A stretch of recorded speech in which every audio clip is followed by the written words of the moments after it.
por ahí de que hemos empezado a investigar y que nos ha entrado la curiosidad, hemos recibido información de un montón de temas, por ejemplo, acerca del Señor Jesús, acerca del pueblo de Israel, acerca de Abraham, acerca de todos los personajes, acerca de distintas etapas que el pueblo tuvo que pasar, la esclavitud allí en Egipto, también cuando fueron cautivos a Babilonia. Pero tenemos un montón de información desordenada en nuestra cabeza. Poder acomodarla cronológicamente es importantísimo, porque es como que todo lo que nuestro Dios ha determinado en su plan de salvación se va a aclarar en nuestra mente y también en nuestro corazón. Por eso es importante poder por ahí se hace fácil con este método, es simple, sencillo. Cuando uno iba a la escuela lo odiaba, pero sirve para ordenar esta línea de tiempo cronológica, todos los sucesos. Hay muchas cosas que son historia, que ya pasaron, pero como decía nuestro hermano Alejandro, por delante viene algo muy importante. En el mundo hay desconocimiento, hay incertidumbre, no saben qué es lo que va a acontecer, se toman de profecías por ahí de algunas personas que se han orgullosamente dignado, ¿no es cierto?, a profetizar, como Nostradamus, como muchos otros que aparecen y vaticinan cosas que van a pasar. A veces aciertan un poquitito y muchas veces le erran lejísimo. Quisiera compartir con ustedes un versículo allí en el Evangelio de Juan, capítulo 17, verso 17, muy conocido.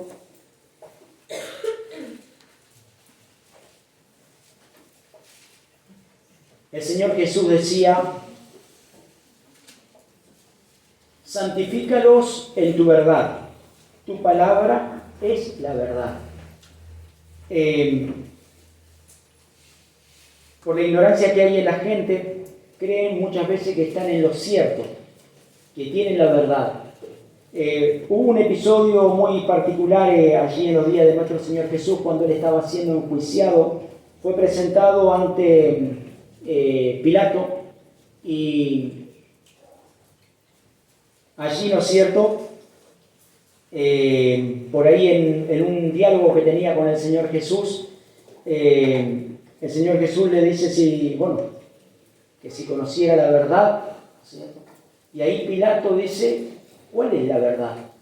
Porque también quedaba desconcertado, porque escuchaba muchísimas cosas y no podía entender. La palabra de nuestro Dios nos lleva, si es que nosotros nos basamos en ella, a poder comprender su verdad, a poder entender qué es lo que Él va a hacer con su pueblo y con la humanidad.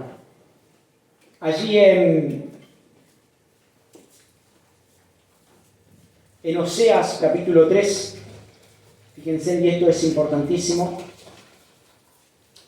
es por eso que debemos buscar,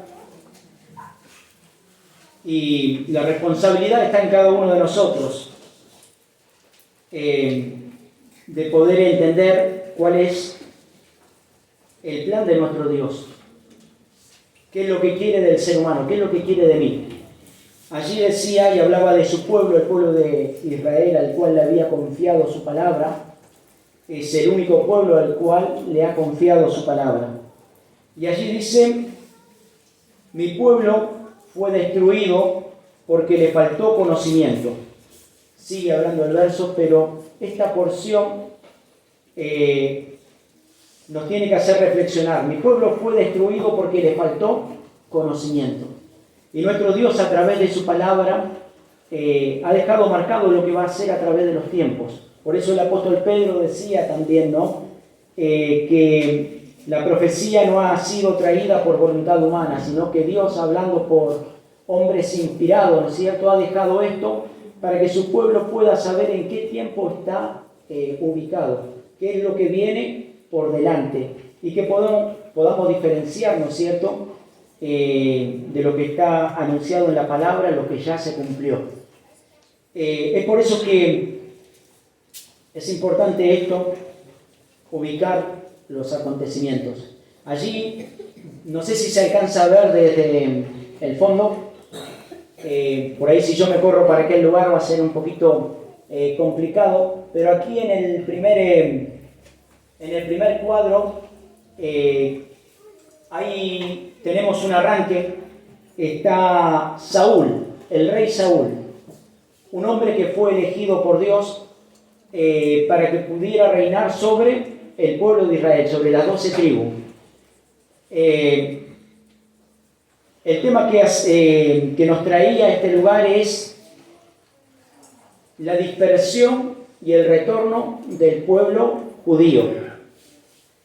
Eso yo le explicaba a nuestro hermano Alejandro, que me tomaba el atrevimiento de arrancar un poquitito antes, y ahora cuando ya deje de hablar vaya a ser un poquito más dinámico.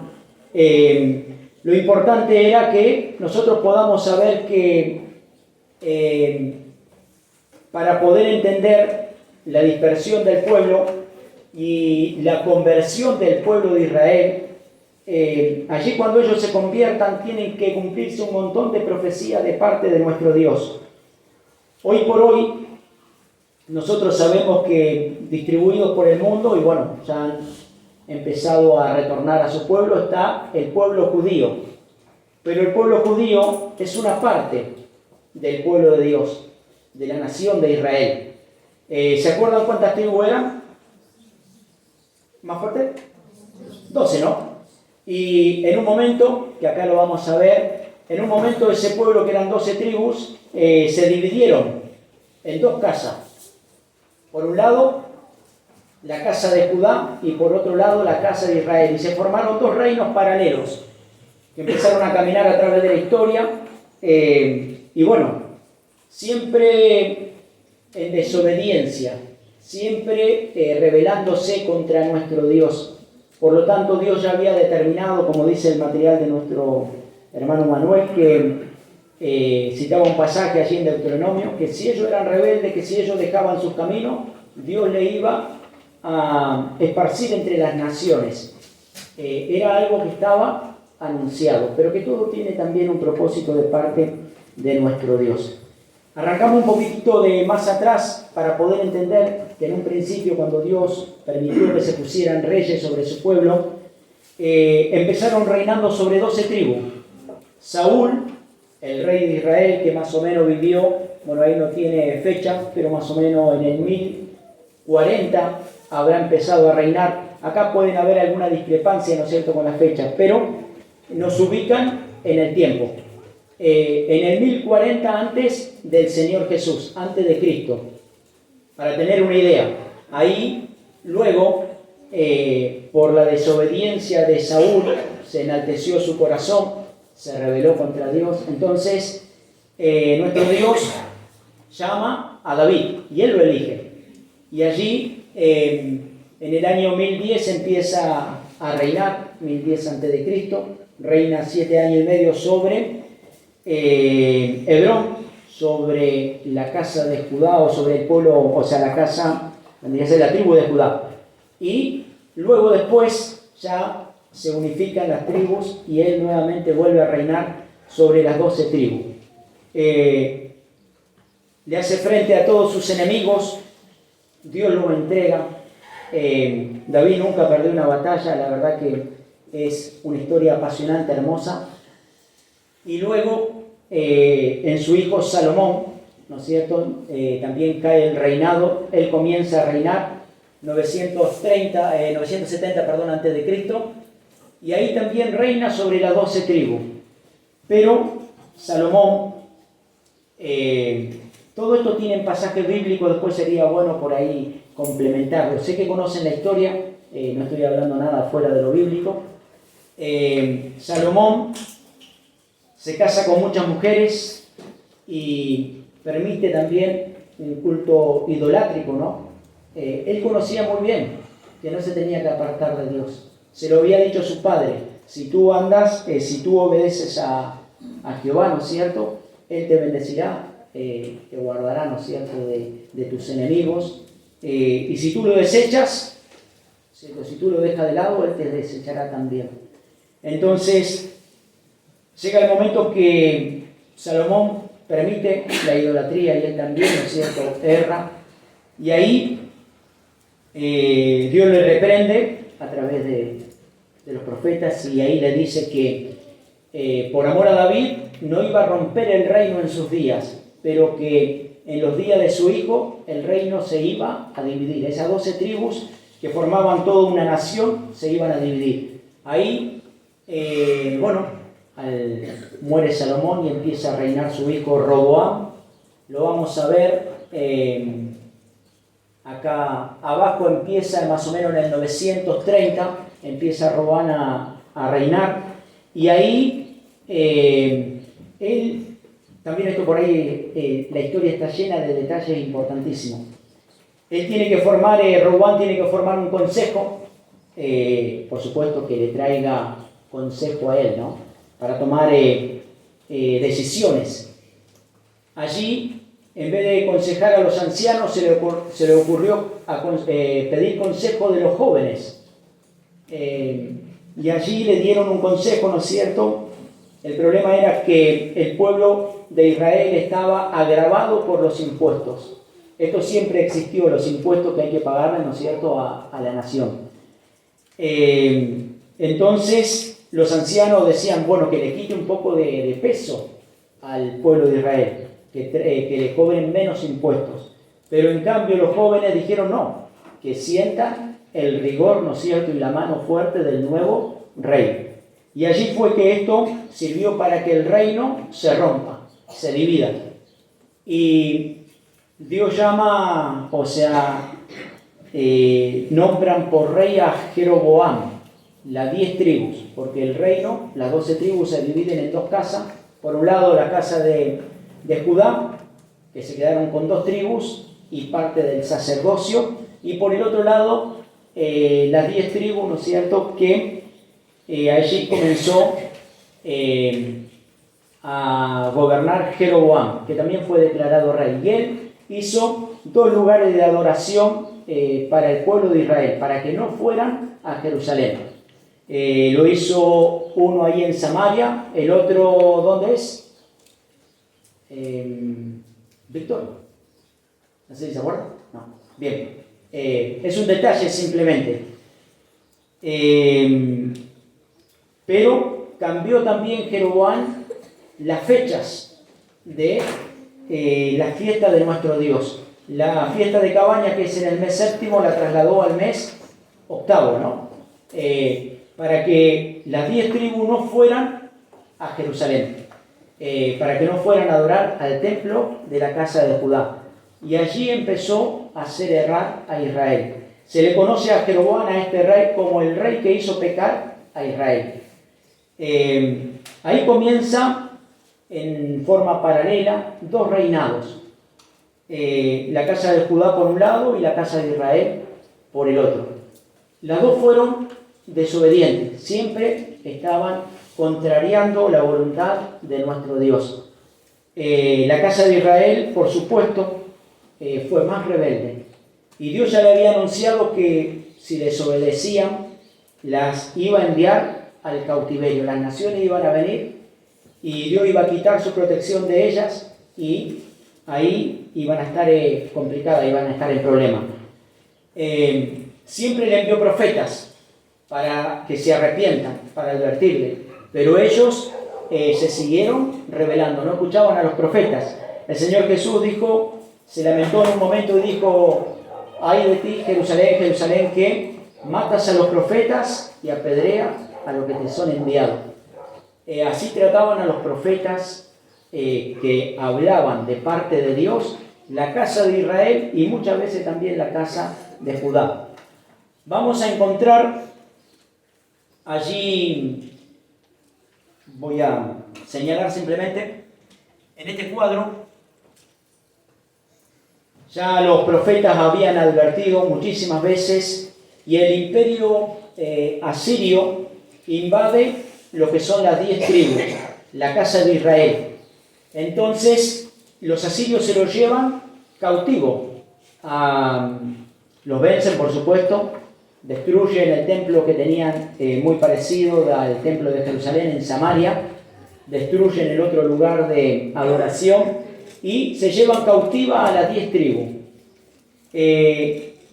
Antiguamente, por ahí cuando una nación invadía a un pueblo, primero, bueno, lo dominaba, lo conquistaba, se llevaba, mataba a todos los soldados, mataba a la gente fuerte, se llevaba a todos los jóvenes, todos los que podían trabajar porque iban a esclavitud, y después quedaban por ahí los enfermos, esparcidos, diseminados, alguno que otro quedaba en la nación, a veces para que trabaje en la tierra y de esos mismos cultivos ellos después llevárselo, porque la gente que quedaba tenía que pagar tributo. Pero el pueblo asirio tenía una forma de tratar a sus cautivos.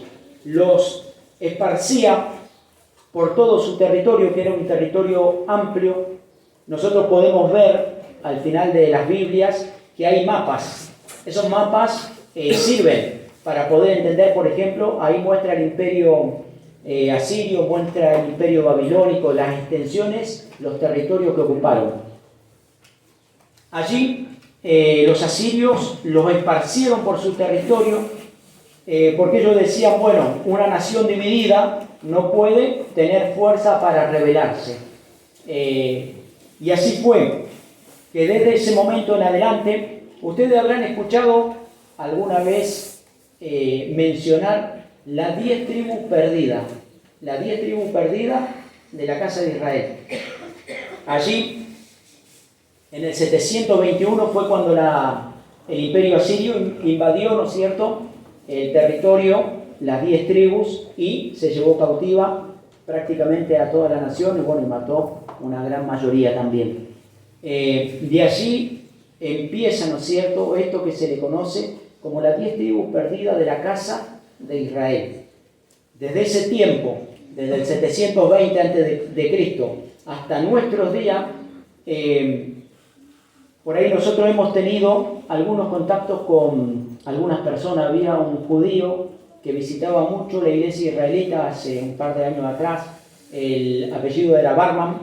Él recorría buscando información porque estaban tratando de encontrar las 10 tribus perdidas. Quería ver si nosotros, como guardábamos las fiestas, éramos parte de esas tribus perdidas, porque le llamaba la atención. Pero nos tildaron de, no me acuerdo bien el nombre, benedición, que serían hijos de Sión, pero bueno, adoptivos.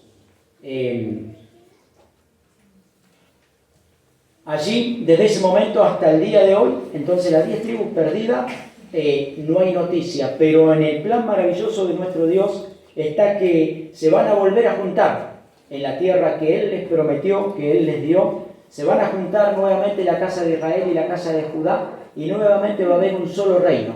Eso es no tan lejano. Son los próximos acontecimientos que tienen que pasar, pero para ello tenemos que comprender un poquitito la historia. Bien, eso ocurrió en el 721 a.C. En el 586, prácticamente 200 años después, poco menos, el pueblo de Judá, la casa de Judá, las 2 tribus, Judá, Benjamín y bueno, parte del sacerdocio también, ya no escuchaban a Dios, no escuchaban a los profetas, y allí envía Dios, permite, ¿no es cierto?, que Nabucodonosor fuera contra Jerusalén, la sitiara y la conquistara. Y de allí se lleva muchísimos cautivos, destruye la muralla, destruye el templo, se lleva los tesoros del templo. De todo eso había un detalle. Anotaron todo lo que se llevaron de allí del templo de Jerusalén. Eso fue en el año 586 a.C. Ahí cae el reino de Judá. El pecado de Judá era menor, su rebelión era menor, pero merecía un castigo y se tenía que cumplir lo que nuestro Dios había marcado acerca de ellos. Siempre ha querido ser un padre nuestro Dios para su pueblo. y como tal, cuando marca que va a castigar, cumple su castigo, no se vuelve atrás, su palabra es firme, pero también su amor y su misericordia se extiende, ¿no es cierto?, hacia sus hijos, hacia su pueblo, porque ese castigo no es para destruirlos para siempre, sino que es algo para que ellos, cuando vuelvan al camino, nunca más se aparten de él. Es por eso que por ahí la casa de Judá va cautiva a Babilonia, y allí podemos nosotros ubicar, ¿no es cierto?, en todo este trayecto a Daniel, Sadrach, Mesach, Abednego, o sea, que eran los nombres hebreos, eran los amigos de Daniel, Ananías, Azarías. Bien.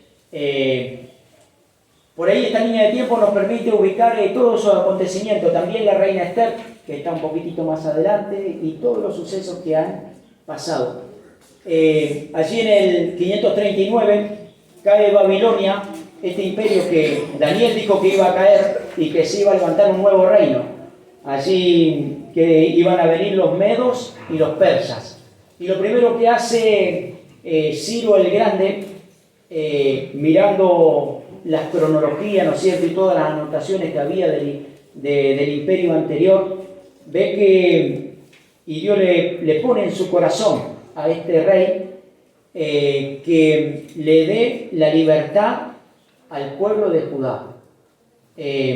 Algo que me olvidaba de por ahí mencionar, el imperio babilónico también era un imperio impresionantemente grande, poderoso, pero ellos tenían, a diferencia de los asirios, otra manera de tratar a sus cautivos. Le permitía que estén unidos como familia, como pueblo, y le permitía inclusive que adoren sus dioses, porque creían que un pueblo que estaba alegre de corazón, o sea, o que no tenían una opresión, podían servirle de mejor manera. Entonces, por eso que el pueblo de Judá pudo mantener su ideología, pudo mantener el amor, ¿no es cierto?, y el conocimiento a su Dios, y se dieron cuenta de su pecado. Por eso que cuando se les permite volver, retornar a su tierra, lo primero que hacen es reconstruir el templo de Dios, para poder volver a reconstruir su fe, para poder volver a tener comunión con su Dios, su Creador, ¿no? Es por eso que por ahí está el decreto de Ciro, y allí Esdras, ¿no es cierto?, el que retorna con un pueblo numeroso. Hay detalles hermosos en la escritura. Después viene la reconstrucción de las murallas, y ahí vamos avanzando, y hay un periodo, ¿no es cierto?, que hay poca información dentro de las escrituras, donde, por ejemplo, desde el año 400 hasta el año 0, que vendría a marcar el nacimiento de nuestro Señor Jesús, ahí fue el periodo donde también estuvo Alejandro Magno, los griegos, ¿no?, el imperio griego, donde estuvieron los macabeos, bueno, y así hasta que llegamos, ¿no es cierto?, al nacimiento de nuestro Señor Jesús. Ahí el que comienza a marcar su camino es Juan el Bautista, y empieza a anunciar el camino del Señor, porque esto estaba marcado así. Y ahí en el año 33, entonces ya está la muerte, la crucifixión, ¿no es cierto?, de nuestro Señor Jesús. Como le decía por ahí, en la fecha puede haber una discrepancia de un par de años. No es lo importante es poder ubicarse en el tiempo cronológico, ¿no?, lo que viene antes, lo que viene después, y especialmente lo que va a venir mucho más adelante. Jimé, por ahí sí puede pasar a la otra. Muchas gracias. Allí, el Señor Jesús, dentro de las cosas que hablaba al pueblo, dentro de las cosas que anunciaba, dijo: ay de ti, Jerusalén, ¿no es cierto?, que matas a los profetas, apedreas a los que te son enviados. Y anunció, en un momento, no sé si recordarán, iban los apóstoles caminando, recorriendo, ¿no es cierto?, las edificaciones, y le muestran al Señor Jesús el templo. Y Ellos estaban orgullosos de ese templo que tenían, porque allí tenían la comunión con Dios. Y allí el Señor Jesús le dijo, ven todo esto, no quedará piedra sobre piedra que no sea removida. El Señor Jesús fue uno de los grandes profetas que hubo también, porque anunció con detalle minucioso, ¿no es cierto?, lo que iba a pasar con el templo de Jerusalén, lo que iba a pasar con el pueblo de Dios también. Allí les dijo, y ahora, voy a sacar el celular para marcar, para guiarme un poquitito por ahí con... La otra no se puede poner paralelo, ¿no? A ver. Es la primera vez que siempre tengo una agenda que es para el museo. Nunca salí de eso, así que es la primera vez que estoy con un proyector. Perdón.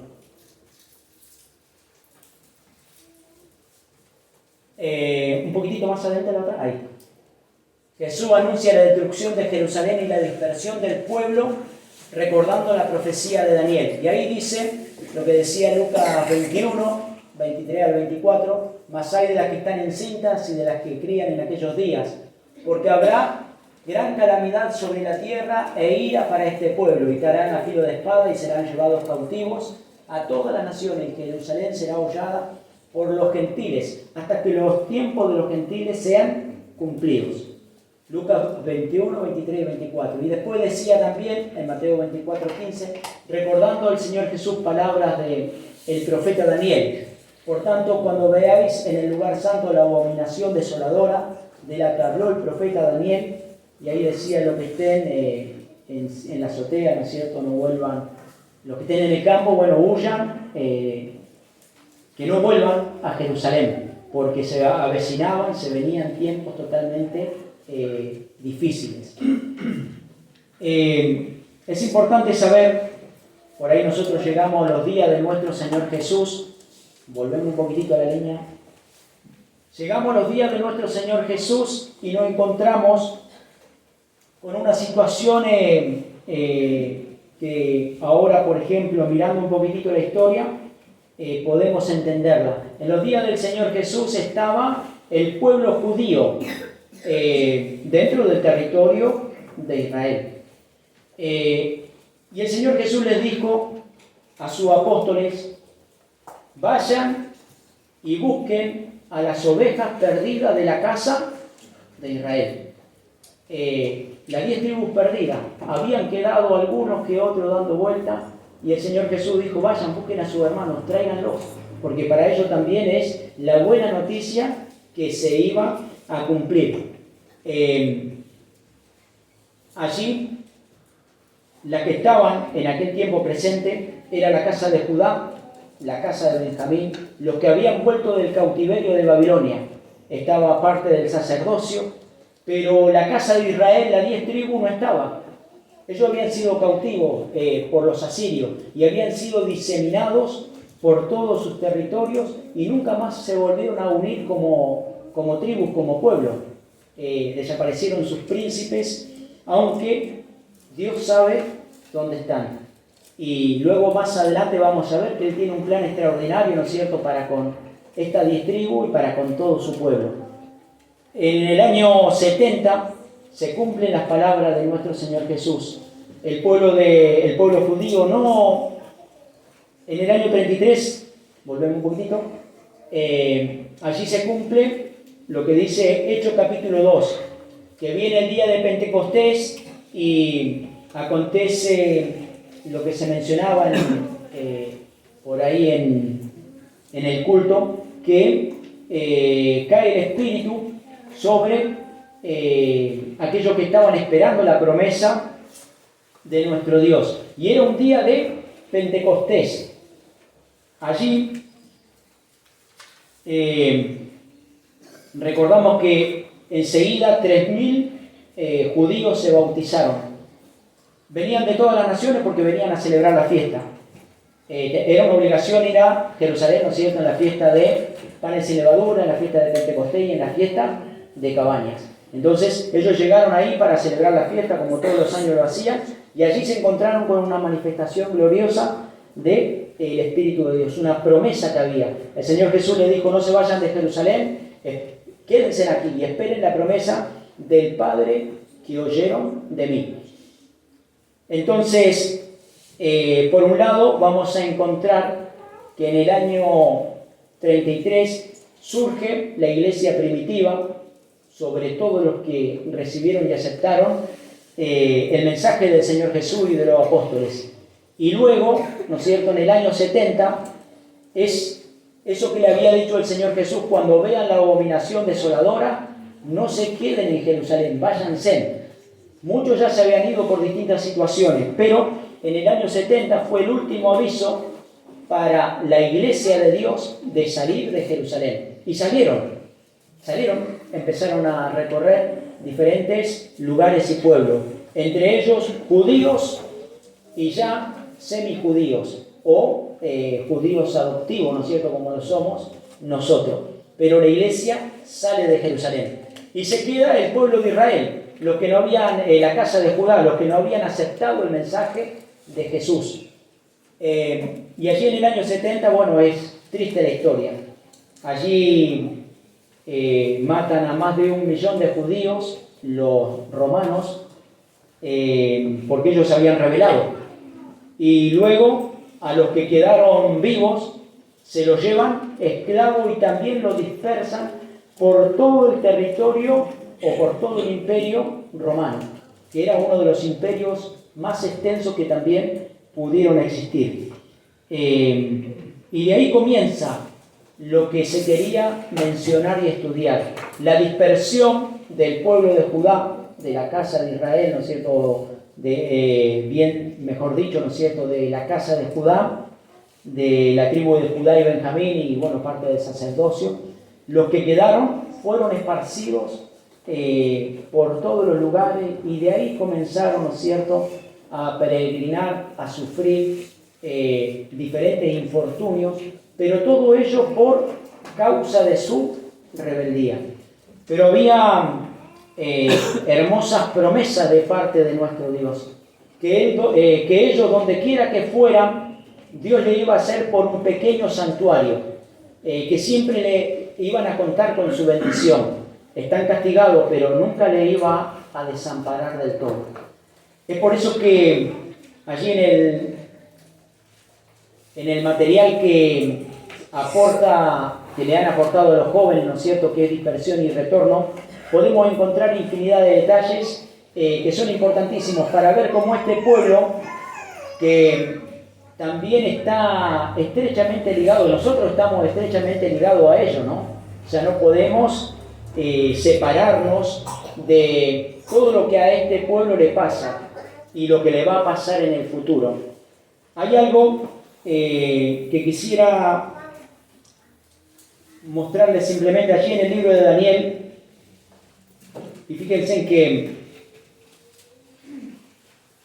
capítulo 7, hoy nosotros estamos parados en un tiempo en la historia, ahí dice: después de la destrucción de Jerusalén en el año 70, en el año 1945, en realidad es el tema del holocausto, ¿no es cierto?, allí donde mataron a 6 millones de judíos, Hitler, ¿no es cierto?, los nazis. Y luego en 1948, después vamos a ver un poco más en profundidad todos los detalles, es donde Israel se vuelve a convertir en nación.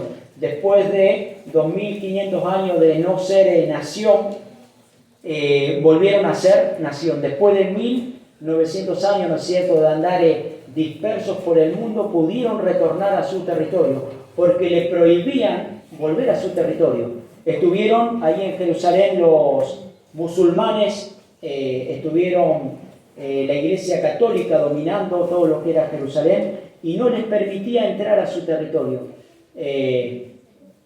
hasta que, bueno, el plan de Dios se cumplió.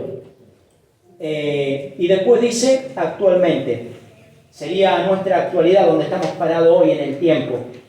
De hoy para adelante hay muchísimos acontecimientos que marcan la palabra de nuestro Dios, y es lo que tenemos que tratar de entender. Por ahí de estas cosas se conversan poco dentro de la iglesia, A mí me costó muchísimo poder entenderlo, gracias a que hubieron algunos hermanos que me fueron mostrando hasta que me pudo cerrar, ¿no es cierto?, en la cabeza todo lo que es el plan de Dios.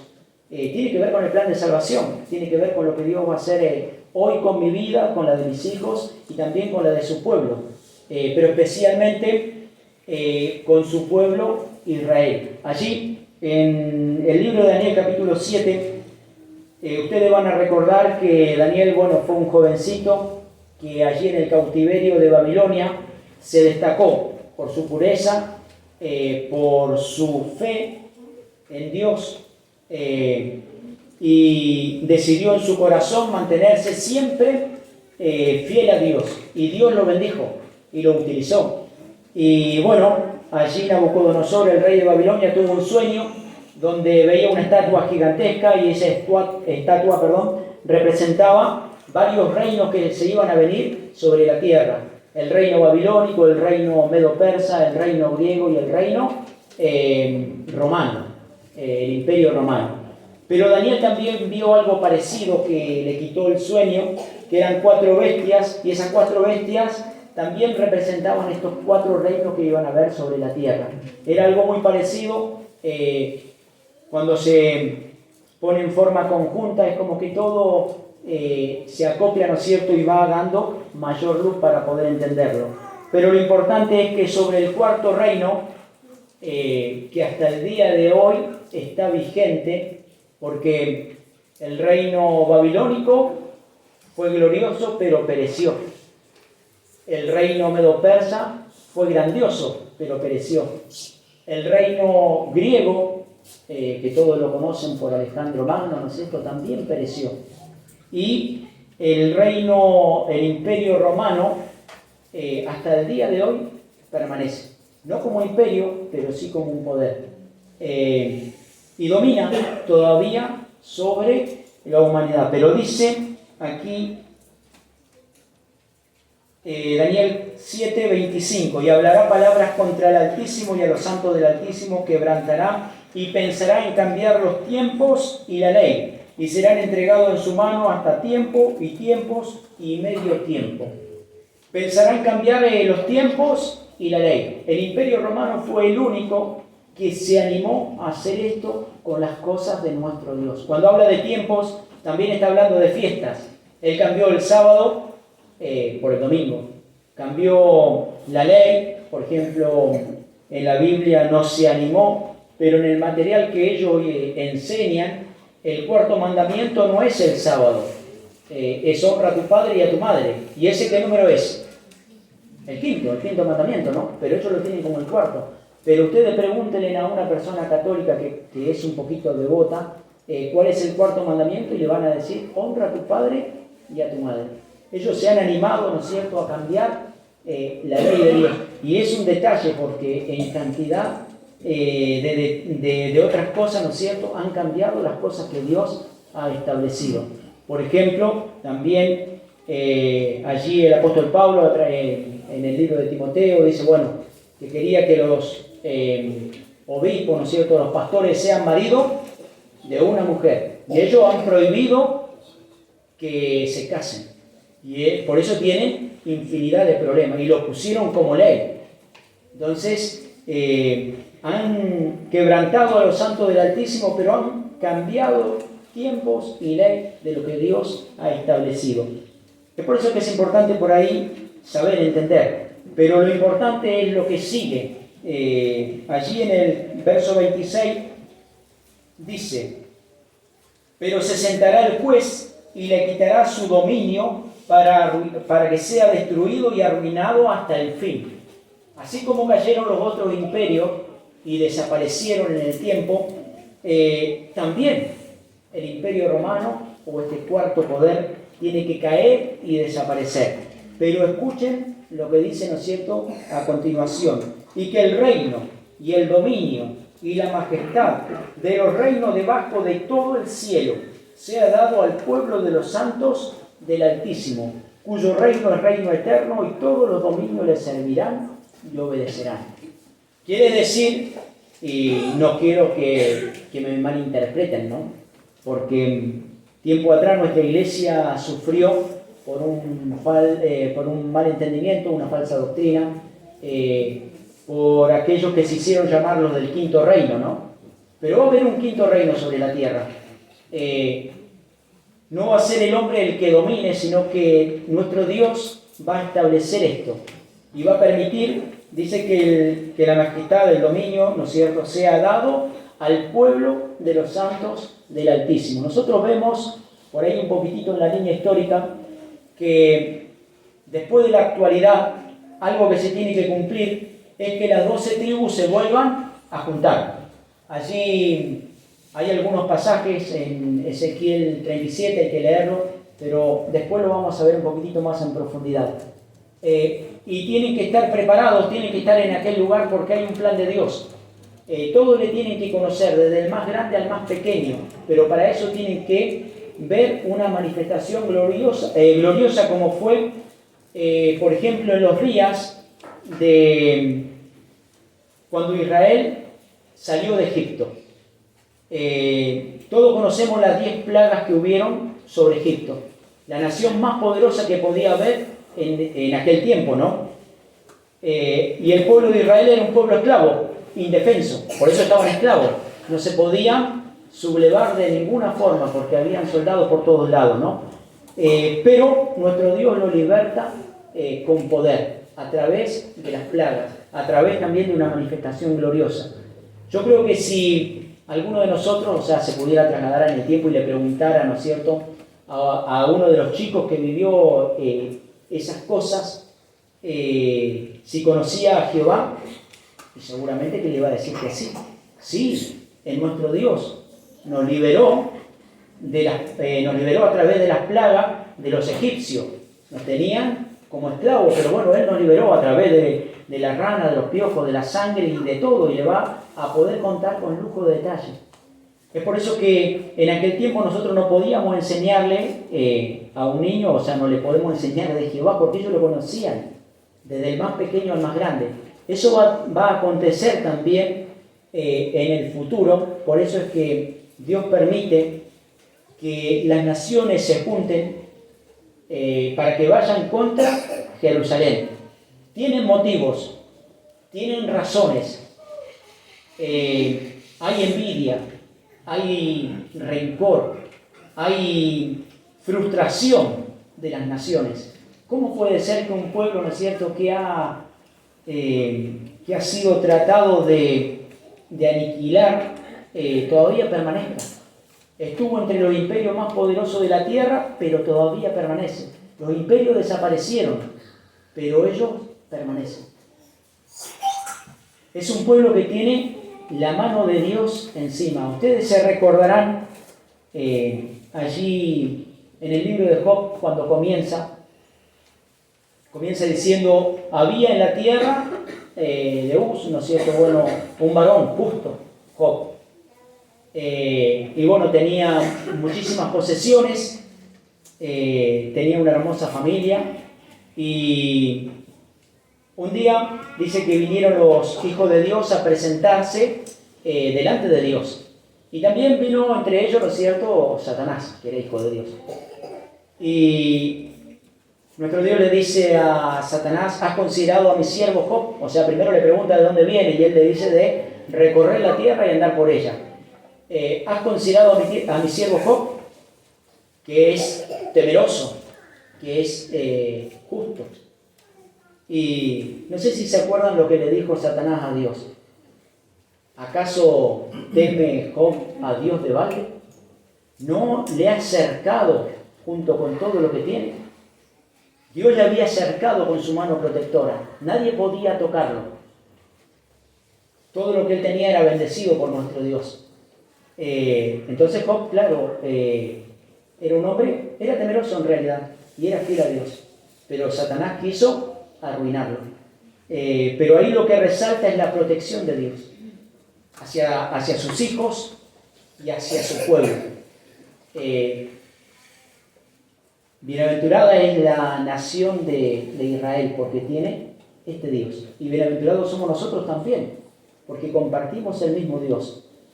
Y por la mañana por ahí hablábamos un poquitito de lo que significa la protección de Dios y cuán importante es en nuestra vida. Y que sin esa protección y sin esa misericordia de Dios estaríamos totalmente a la deriva, perdidos. Pero podemos andar confiados porque tenemos a nuestro Dios de nuestro lado. Entonces, Dios permite que las naciones vayan contra Jerusalén para que su pueblo, en el medio del oprobio, en el medio de la dificultad, pueda arrepentirse de todo lo malo que han hecho, ¿no es cierto?, a lo largo de los tiempos. Y puedan buscar a nuestro Dios a través de ayuno, oración y, por supuesto, de un corazón totalmente arrepentido. Se van a dar cuenta de que estuvieron equivocados durante muchísimo tiempo. Allí se permiten, en aquella situación, ¿no? Se van a permitir, y se van a ver grandes manifestaciones de parte de nuestro Dios, para que ellos puedan entender que al que rechazaron en el año 30, ¿no es cierto?, aquel Mesías, era realmente el Hijo de Dios. Que Jesús era, ¿no es cierto?, el Mesías prometido. Que ellos son los que se equivocaron en el tiempo. Allí, cuando las naciones van contra Jerusalén, se forma una guerra que nosotros la hemos mencionado muchísimas veces, sé que ustedes la han escuchado, se le llama la guerra del Armagedón. Armagedón es un lugar, no es por el sinónimo de catástrofe, ¿no? Es un lugar, es el valle de Megiddo o el valle de Josafat, es el mismo lugar, están los pasajes para poder comprobarlo. Y allí entra Dios en juicio contra las naciones. Él va a defender a su pueblo. Allí dice Joel capítulo 2, dice que el pueblo de Israel busca a Jehová con oración, con ayuno, con lamento, con llanto, ¿no es cierto? Hacen ayunar a la novia, al novio, al anciano, al niño, y todos se arrepienten totalmente de corazón. Y le piden a Dios, dices, que sea solícito con su pueblo y no deje que nuevamente su pueblo sufra lo propio o que vaya al cautiverio. Y allí dice que Jehová, solícito por su pueblo, solícito por su tierra, los defiende.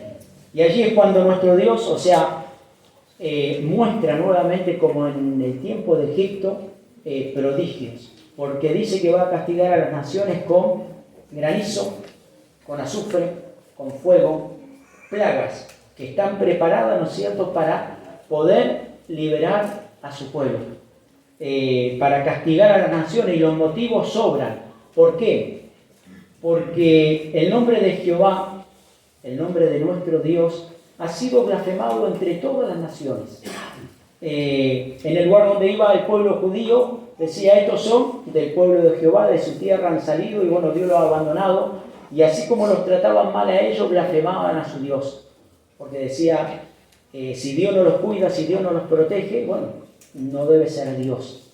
Pero Dios va a santificar su santo nombre ante los ojos de todas las naciones del mundo, frente a todas las naciones que van contra Jerusalén. Pero también va a ser conocido hasta el último rincón de la tierra. Y otra de las razones, aparte de santificar su grande nombre, es también que las naciones que le quitaron su territorio al pueblo de Israel, esas naciones tienen que ser castigadas, tienen que devolverle su tierra, tienen que devolverle sus posesiones, tienen que devolverle su oro y su plata. Lo que le han quitado a lo largo de todos los tiempos se lo tienen que devolver. Es así que luego que Dios los perdona y los libera, ¿no es cierto?, del oprobio de las naciones, de esta invasión, de allí en adelante cambian todas las cosas. El profeta Isaías, en el capítulo 2,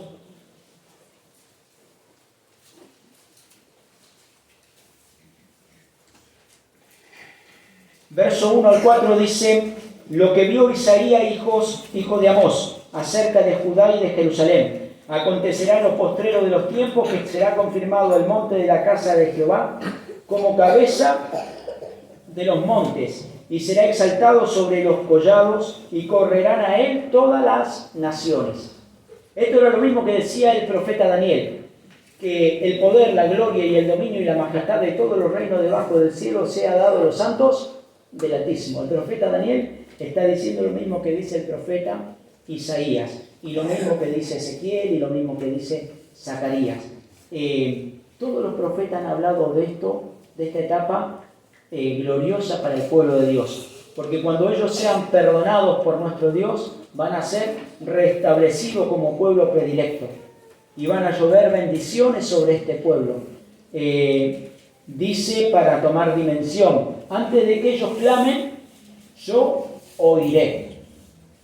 Ellos van a tener alguna necesidad mientras estén, porque lo que sigue después del juicio de las naciones, ¿no es cierto?, es un gobierno de paz, porque ellos son convertidos, nuevamente se vuelcan a adorar a Dios para ya nunca más abandonarlo, y allí se establece este gobierno de paz, un periodo lleno de bendiciones para el pueblo de Dios. Y lo importante de eso, que después hay que profundizar, por eso faltaría muchísimo tiempo, es que la iglesia hoy ¿qué papel cumple? ¿Qué lugar nos toca después en el futuro? Hay un antes y después de que Israel se convierta. Israel se convierte y todas las cosas cambian. Las naciones que acepten y por supuesto que reconozcan sus errores y que acepten a Jehová como Dios, van a ir de año en año, de mes en mes, de sábado en sábado, van a enviar embajadores para poder reconocer que ellos también se someten, lo que está diciendo acá el profeta Isaías, porque Israel va a ser puesto como cabeza de los montes y él va a juzgar a todos los pueblos. Entonces ellos, las naciones que se conviertan después de que Israel se convierta, van a ir de año en año a celebrar la fiesta de cabañas. Tienen que enviar embajadores, tienen que mostrar que ellos están dispuestos a servir al Dios verdadero, a nuestro Dios, al Dios de Israel. Pero, ¿qué pasa con la iglesia que ha creído antes de que ellos se conviertan? Allí el profeta Isaías también dice que después de que sea restablecido el pueblo, ellos van a enviar a buscar a sus hermanos de entre todas las naciones y lo van a traer como un presente limpio delante de Jehová. Y Jehová va a tomar también de ellos, de nosotros, ¿no?, sacerdotes y levitas, porque va a haber una tarea más que importante en todo el tiempo del gobierno de paz: enseñarle a las naciones el temor a Jehová, sus mandamientos, lo que hoy nosotros estamos, lo que entendemos y guardamos. Entonces fíjense en qué importante es poder saber que pertenecemos a un pueblo con promesas, pero habiendo promesa y habiendo bendiciones también hay compromiso de parte de cada uno de nosotros. Lo que nos va a guardar en el camino es el temor a Dios y la obediencia a su palabra. A todo joven, a todo niño, a todo hermano, es por igual. La obediencia a Dios y el temor a su palabra es lo que nos va a librar y nos va a ayudar, ¿no es cierto?, a lograr poder ser siempre parte del pueblo de Dios y estar tomado de su mano. Allí vemos que ese gobierno de paz tiene un tiempo limitado, que también hay por ahí muchas cosas para conversar, pero es un tiempo lleno de bendiciones. Como les decía, antes de que ellos clamen, Dios ya va a saber, pero el que peca deliberadamente, porque también dice el Señor, no harán mal ni dañarán en todo mi santo monte. Las bestias pierden su fiereza. Y es lo que decía el profeta Isaías, no es que se nos ocurre a uno, allí en el capítulo 11 y en el capítulo 65. Lo habrán leído y a mí me quedaba siempre por ahí como que era algo que desencajaba o que era algo simplemente metafórico, ¿no? Porque dice que el león comerá paja como el buey y un niño va a andar jugando con una serpiente y no le hará daño. Dice que esa tierra que antes era desolada va a volver a ser como huerto del Edén. Y allí decía el profeta también, no harán mal ni dañarán en todo mi santo monte. Entonces, no es una locura. ¿Cómo fue en el arca de Noé? Noé metió, o sea, porque Dios se lo llevó, ¿no es cierto?, todos los animales. Había leones, había tigre, había, bueno, lo que queramos imaginarnos, lo que conocemos. No hubo depredación ahí adentro. Pero en el huerto, ¿cómo era? De la misma manera. Luego que terminó el diluvio, ahí sí las cosas cambiaron, porque Dios lo permitió. Pero todo va a volver a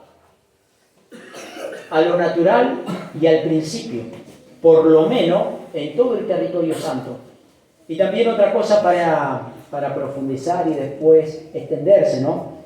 Hoy nosotros decimos, pero el pueblo de Israel es un pueblo pequeñito. ¿Cómo puede ser que entren infinidad de gente, ¿no? Porque van a ir naciones a implorar el favor de Jehová.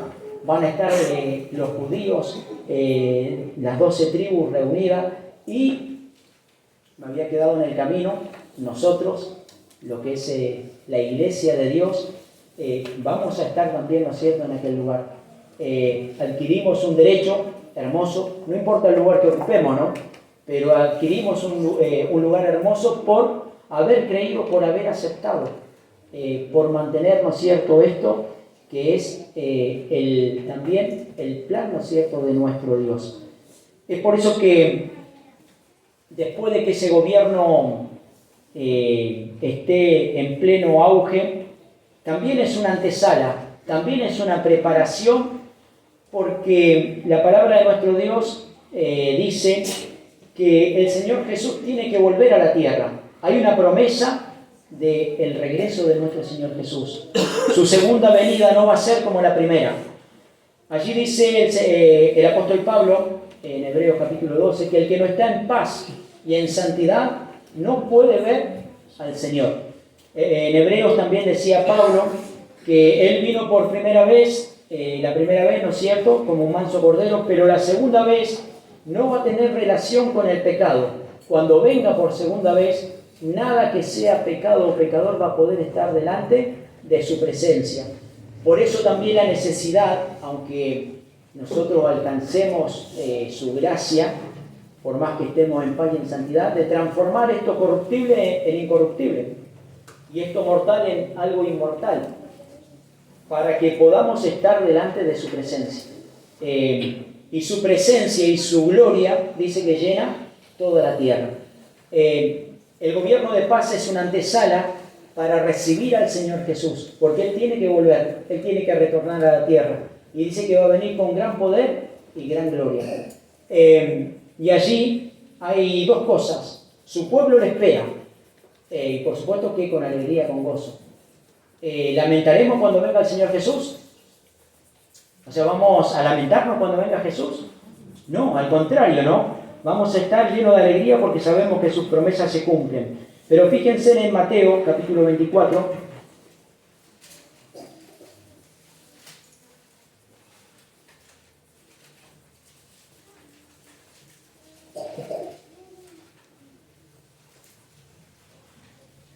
Allí el verso 29 dice, bueno, inmediatamente después de la tribulación de aquellos días, el sol se oscurecerá, la luna retraerá su resplandor.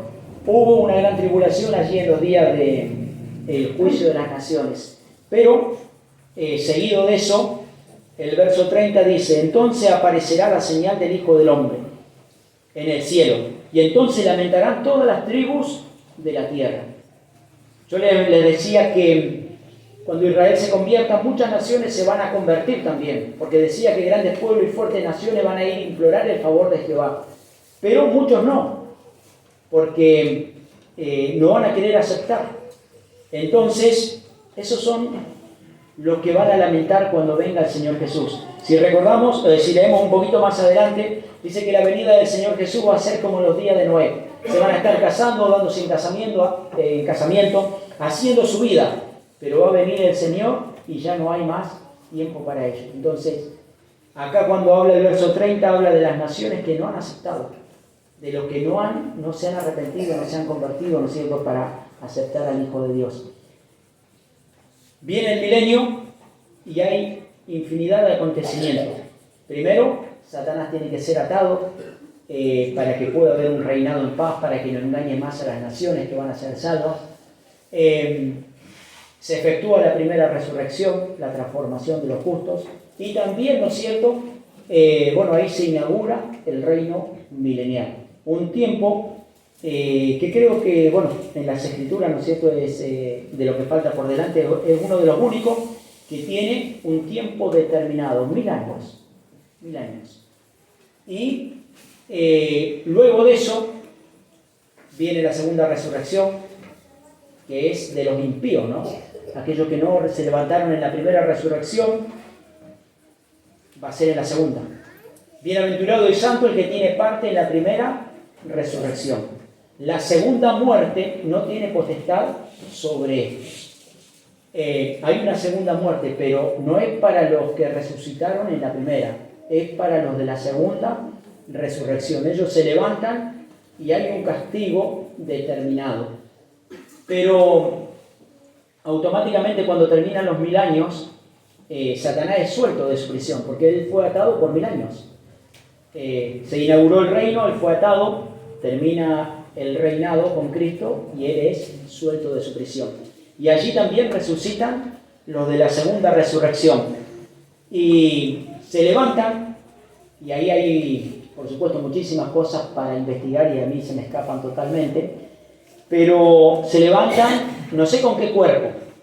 O sea, no es un cuerpo inmortal, indestructible, porque eso fue para los de la primera resurrección, para los justos.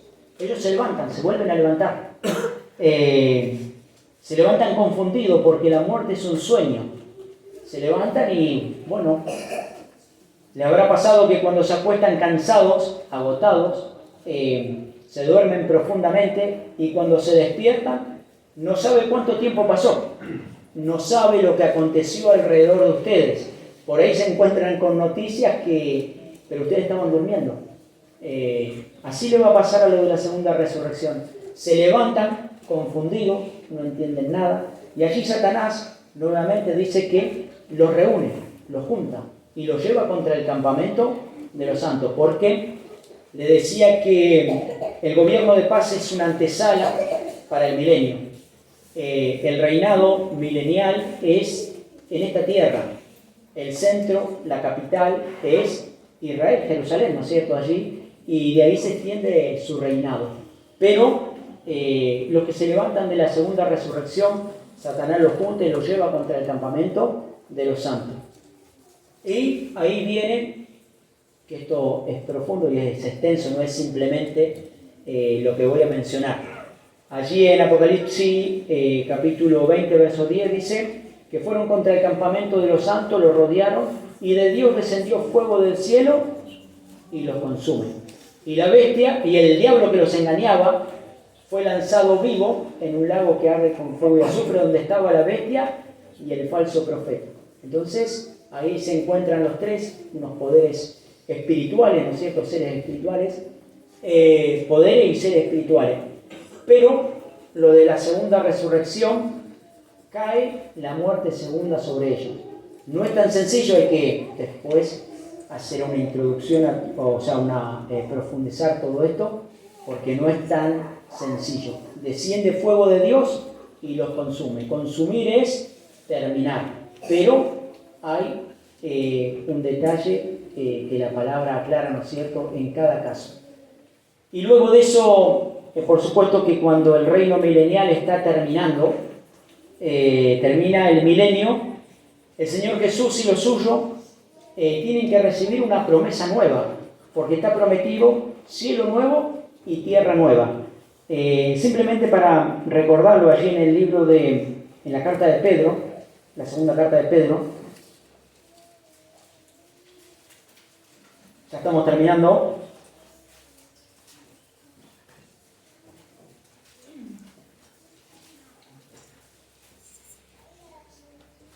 Allí dice en el verso 7, 3, 7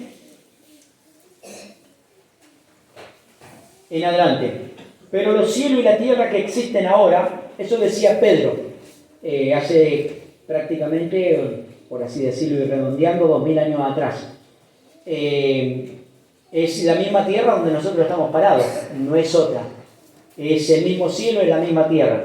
Y él decía, pero los cielos y la tierra que existen ahora están reservados por la misma palabra, guardados para el fuego en el día del juicio y de la perdición de todos los hombres impíos. Mas, oh amado, dice, no ignoréis esto, que para con el Señor un día es como 1000 años y 1000 años como un día. Una comparación. Verso 10.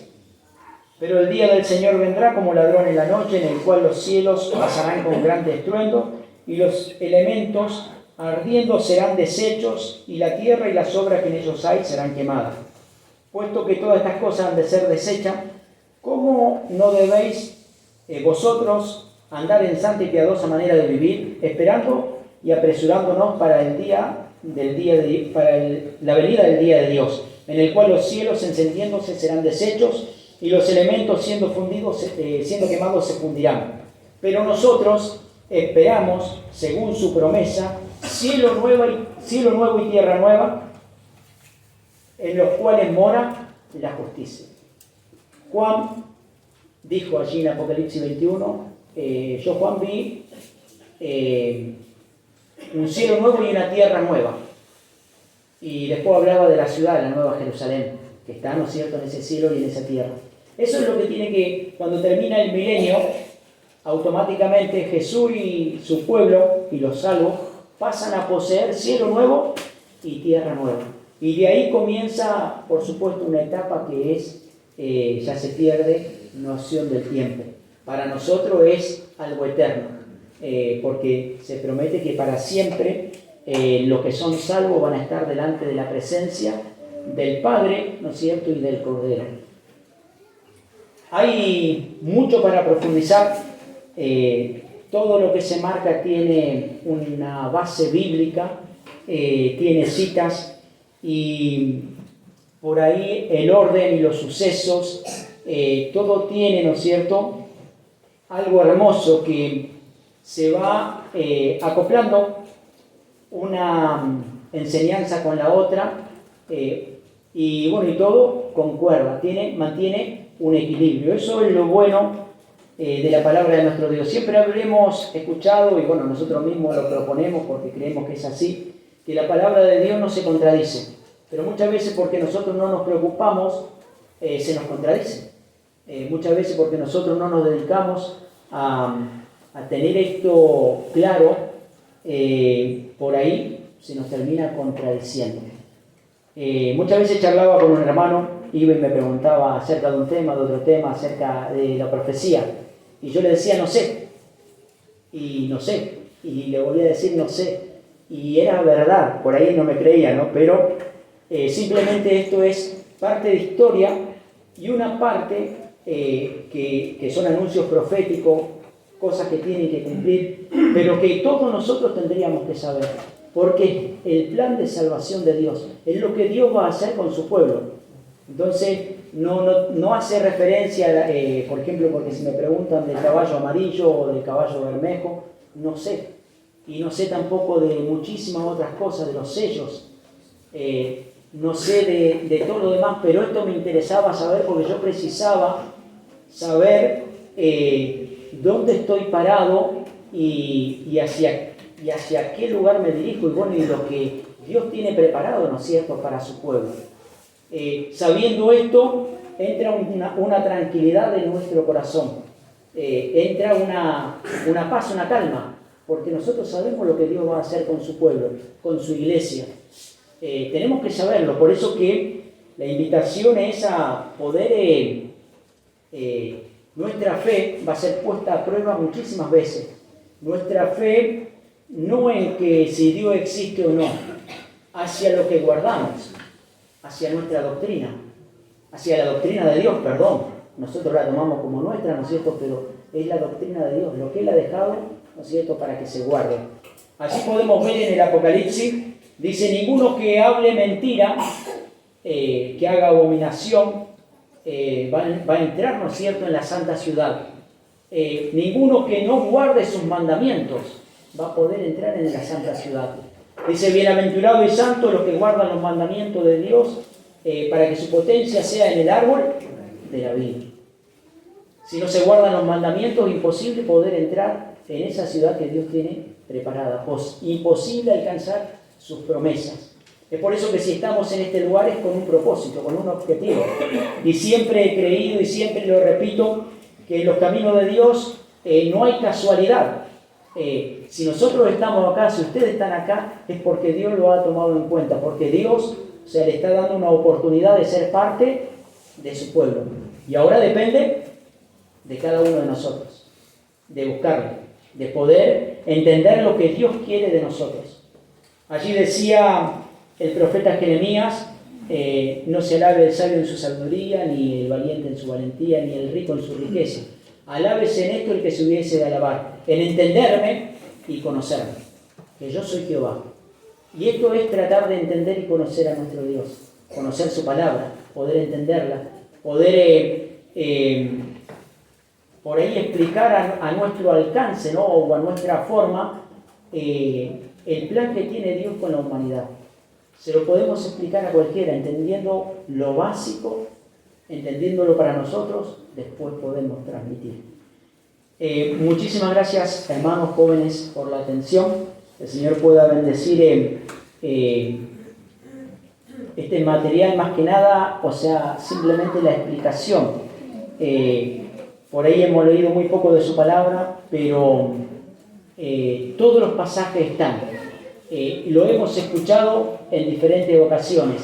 Es simplemente ponerlo en orden y nos toca profundizar a cada uno de nosotros. Al que es jovencito, para su propio bien. Al que es padre, porque tiene que explicarle a su hijo. Tiene que enseñarle que tenemos, y esto es parte de nuestra identidad, de lo que somos como pueblo. Al haber sido adoptados, dice que ya no somos extranjeros ni advenedizos, sino conciudadanos de los santos y miembros de la familia de Dios. Ya nuestra identidad ha cambiado. Antes, por ahí seguimos siendo, ¿no? Argentinos, chilenos, pero nuestra ciudadanía está en los cielos. Entonces, hay mucho para profundizar y simplemente esto es un pantallazo general. Que el Señor lo pueda bendecir en nuestros corazones. Es la primera vez que me toca exponerlo, así que perdonen por ahí la falta de claridad, pero que el Señor lo aclare en sus corazones, porque por más que yo me lo proponga, es imposible. Tiene que nacer de ustedes. Si nace esa sed, si nace esa preocupación, sin lugar a duda, Dios le va a dar la claridad en la mente y corazón para que puedan entender todas estas cosas que son importantes para nuestra fe, para nuestra convicción y por supuesto, ¿no es cierto?, para poder también dar a conocer su palabra. El Señor les bendiga grandemente. Gracias por la atención.